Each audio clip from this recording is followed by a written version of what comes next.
Mas Tony, kira-kira kalau dari tim kuasa hukum, ada tidak komunikasi dengan saksi-saksi atau kemudian dengan terpidana yang kemudian berusaha dikumpulkan agar menguatkan bahwa posisi klien Anda memang benar-benar tidak terlibat?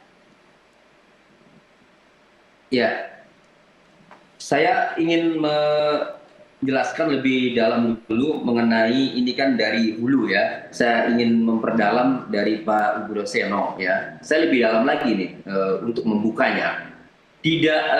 Dalam putusan pengadilan ya, korban Tina Eti ini dibawa ke RSUD Gunung Jati. Kemudian dari dokter jaga UGD itu dilakukan pemeriksaan. Di situ muncul bahwa ada perdarahan aktif di kemaluan Vina yang sangat darah segar dengan darah ngucur deras ya. Dan kemudian saya tadi siang juga telepon kakaknya Vina, Mbak Marliana, memang betul sampai diganjal dengan softtek ya. Nah, itu artinya kami sih melihat bahwa ya, itu seperti bukan hanya disetubuhi ya, tetapi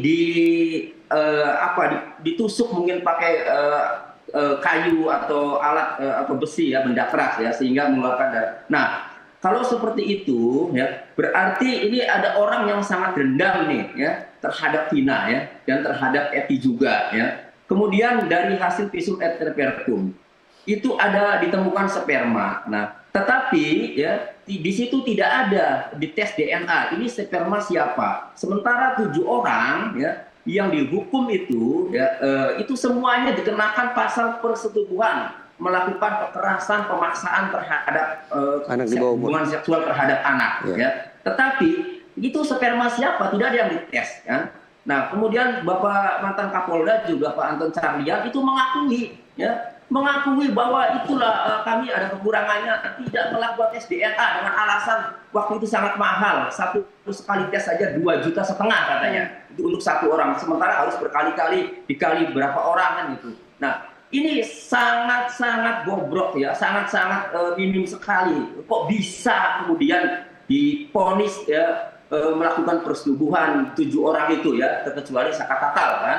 Nah, kembali ke kemaluan yang keluar darah itu. Ini kembali ke motif ya. Nah, ini kelihatannya ya, kenapa penyidik tidak melakukan menelusuri dari motif ini? Kan kalau dipukul dengan kayu atau ditusuk dengan kayu kemaluannya, ini kan orang yang sangat dendam. Kenapa tidak menelusuri sampai ke sana? Untuk Peggy ya, atau untuk para terdakwa, para terpidana yang rata-rata kuli bangunan. Ini yang dihadapi ini Eti.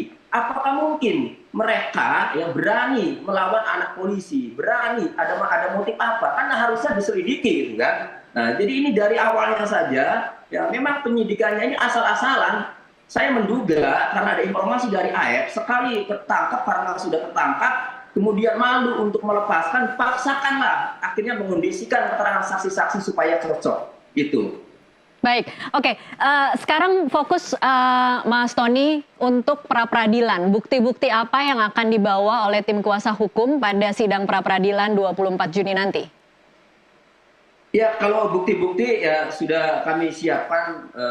Kalau memang dari posita yang kami ajukan ini kan bahwa Peggy Setiawan tidak terlibat dalam kasus tersebut, kami sudah menyiapkan saksi-saksi dan bukti-bukti dari akun media sosial, termasuk terakhir ada chat ya dalam inbox itu antara Peggy Setiawan dengan Dede Kurniawan yang menyatakan bahwa memang pada saat kejadian itu berada di Bandung, sampai mempertanyakan kepada Dede Kurniawan ada kejadian apa sih kan begitu. Nah, pasti kami sudah siapkan ya baik saksi-saksi maupun bukti-bukti lainnya.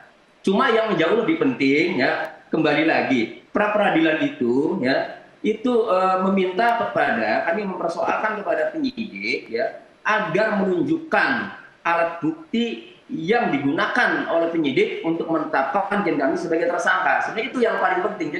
Jadi pra peradilan ini lebih kepada syarat formal ya ditempuh tidak dalam menetapkan Peggy Setiawan sebagai tersangka, termasuk ya klien kami tidak pernah diperiksa sebelum ditangkap. Oke lah, kalau klien Peggy alias Peron sesuai DPO mungkin bisa saja tidak dilakukan pemeriksaan sebagai saksi sebelum tersangka karena DPO jelas melakukan bersama-sama. Ini masalahnya Peggy Setiawan, orang yang berbeda dengan Peggy alias Peron. Nah, berarti kalau orang lain yang dicurigai, seharusnya ya itu harus ditempuh dulu, ya, baik pemanggilan terhadap saksi, ya, terhadap Peggy Setiawan maupun pemeriksaan Peggy Setiawan sebagai saksi. Nah, ini kan tidak dilakukan, langsung ditangkap kemudian tersangka diberitahukan kemudian ditahan. Nah, maka ini menjadi objek atau menjadi materi pra peradilan nanti, itu. Baik.